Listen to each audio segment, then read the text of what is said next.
কাউরান বাজারের ব্যস্ত গলিতে গুলির শব্দে থেমে যায় স্বেচ্ছাসেবক দল ঢাকা মহানগর উত্তরের সাবেক সাধারণ সম্পাদক আজিজুর রহমান ওরফে মুসাব্বিরের জীবন। আলোচিত এই হত্যাকাণ্ডের এক সপ্তাহ পেরিয়ে গেলেও রহস্য কাটেনি, বরং প্রতিদিন সামনে আসছে নতুন নতুন তথ্য, যা ঘটনার জট আরও জটিল করে তুলছে।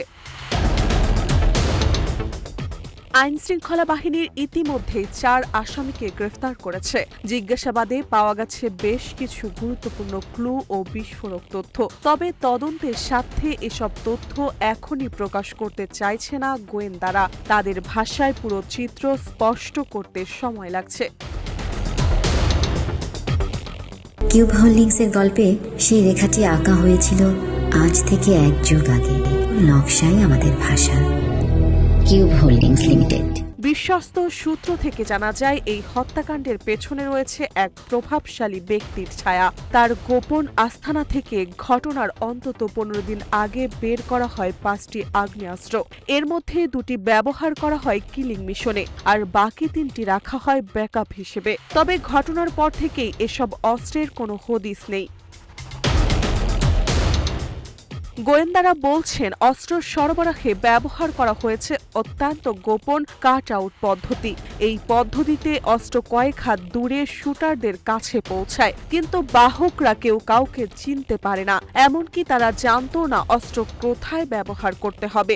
কাজ শেষে একইভাবে অস্ত্রগুলো ফিরিয়ে নেওয়া হয় গোপন আস্তানায়। এই কৌশলের কারণেই একের পর এক অভিযান চালিয়েও অস্ত্র উদ্ধারে ব্যর্থ হচ্ছে আইনশৃঙ্খলা বাহিনী। সূত্র আরও জানায়, মুসাব্বির হত্যার বিষয়ে শীর্ষ পর্যায়ে এক রাজনৈতিক নেতার পূর্ব ধারণা ছিল, কিন্তু তিনি কোনো ব্যবস্থা নেননি, বরং নীরব থেকে প্রভাবশালী ব্যক্তির কর্মকাণ্ডে পরোক্ষভাবে সহায়তা করেছেন বলে অভিযোগ উঠেছে। কাউরান বাজার এলাকায় চাঁদাবাজি ও দখল বাণিজ্য প্রভাবশালীর আধিপত্যের পথে বড় বাধা হয়ে উঠেছিলেন মুসাব্বির, যে কারণে তাকে টার্গেট করা হয়। তদন্তে উঠে এসেছে, ওই প্রভাবশালী ব্যক্তির বড় কোনো ঘটনার সময় সাধারণত দেশে থাকেন না। ঘটনার আগে পরিকল্পনা চূড়ান্ত করে বিদেশে চলে যান, যাতে কেউ তাকে সন্দেহ না করে। মুসাব্বির হত্যার সময়ও তিনি সম্ভবত দেশের বাইরে ছিলেন। দেশে থাকলে রাজধানীর অদূরে এক সহযোগীর ব্যবসা প্রতিষ্ঠানের অবস্থান করতেন বলে জানা গেছে। উল্লেখ্য, গত ৭ই জানুয়ারি রাত ৮:৩০টার দিকে কাউরান বাজারের বিপরীতে স্টার কাবাবের গলিতে দুর্বৃত্তদের গুলিতে নিহত হন মুসাব্বির।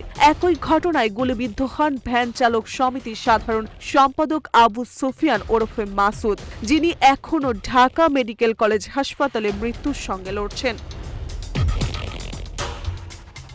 ঢাকা মহানগর গোয়েন্দা পুলিশের যুগ্ম কমিশনার মোহাম্মদ নাসিরুল ইসলাম জানান, হত্যাকাণ্ডে ২জন শুটার ২টি অস্ত্র ব্যবহার করেছে। এসব তথ্য তাদের কাছে রয়েছে। অস্ত্র উদ্ধার ও জড়িতদের গ্রেফতারের তদন্ত অব্যাহত রয়েছে।